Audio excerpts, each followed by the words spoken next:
யார் மூலமா நிதியை பெற முடியும், மத்தியில் யார் எந்த ஆட்சி வரும், நடந்து கொண்டிருந்த ஆட்சி எந்த ஆட்சி வரும்,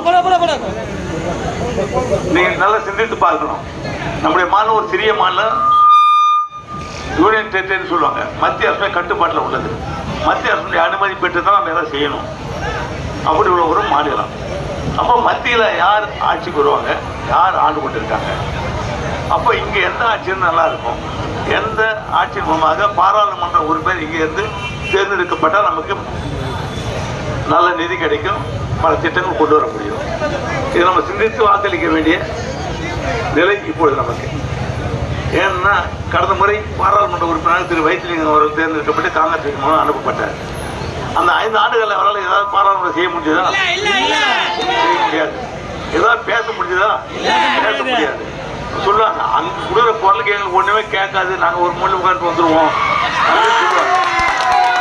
இதெல்லாம் அவங்களே சொன்னது. அதே நிலைமை தான் இப்பயும். அவர் போனால் காங்கிரஸ் கட்சிக்காரெல்லாம் போனால் அதே நிலைமை தான் இப்பயும்.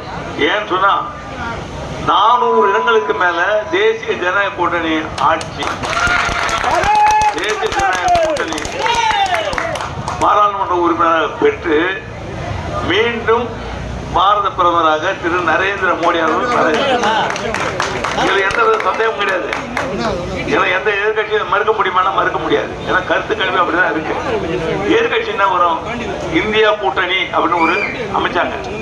அந்த கூட்டணியில எந்த கட்சிகள் இருக்கிறது, எத்தனை கட்சிகள் இருக்கிறது, எப்படி இருக்குது நீங்க பாருங்க.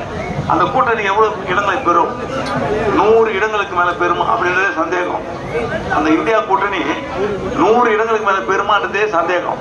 அப்படி இப்ப நம்ம காங்கிரஸ் கட்சி வேட்பாளருக்கு போனா என்ன பண்ணுவாரு, போன முறை எப்படி இருந்தாலும் திரும்பி வர வேண்டியதான், வேற ஒன்றும் செய்ய முடியாது. நம்முடைய வாக்குகள் மிக முக்கியமானது. அது பயனுள்ளதா இருக்கணும், பிரயோஜனமா இருக்கணும். நம்ம சும்மா போட்டுட்டு யாருக்கோ ஒரு வாக்கு போட்டோம் அப்படின்றத நம்ம பயன் என்ன இருக்கு, எந்த பயனும் இருக்க முடியாது. அப்ப நம்முடைய புதுச்சேரி மாநிலத்திற்கு பயனுள்ள வகையில் நம்முடைய வாக்குகள் அமைய வேண்டும். அதற்கு தேசிய ஜனநாயக கூட்டணி ஆட்சி மத்தியில் அமர இருக்கின்றது. நம்முடைய வேட்பாளர் தேசிய ஜனநாயக கூட்டணியுடைய வேட்பாளர்.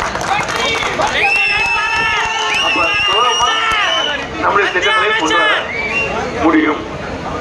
நம்முடைய தேசிய ஜனநாயக கூட்டணி ஆட்சியில நம்முடைய நாடு எப்படி இருந்தது, பாரத பிரதமர் திரு நரேந்திர மோடி அவருடைய தலைமையில் உள்ள அந்த ஆட்சியில அந்த 10 ஆண்டு ஆட்சி எப்படி இருந்தது, எத்தனை திட்டங்கள் கொண்டு வரப்பட்டது, அந்த திட்டங்கள் மூலமாக நம்முடைய நாடு எப்படிப்பட்ட ஒரு வளர்ச்சியை பெற்றது, எல்லா மக்களும் எப்படி மகிழ்ச்சியோடு இருந்தார்கள், எல்லா பிரிவு மக்களும் நீங்க பார்க்கலாம். ஒரு நாள் பார்த்தீங்கன்னா சொன்னாங்க முத்தலா திட்டம் சொல்லுவாங்க.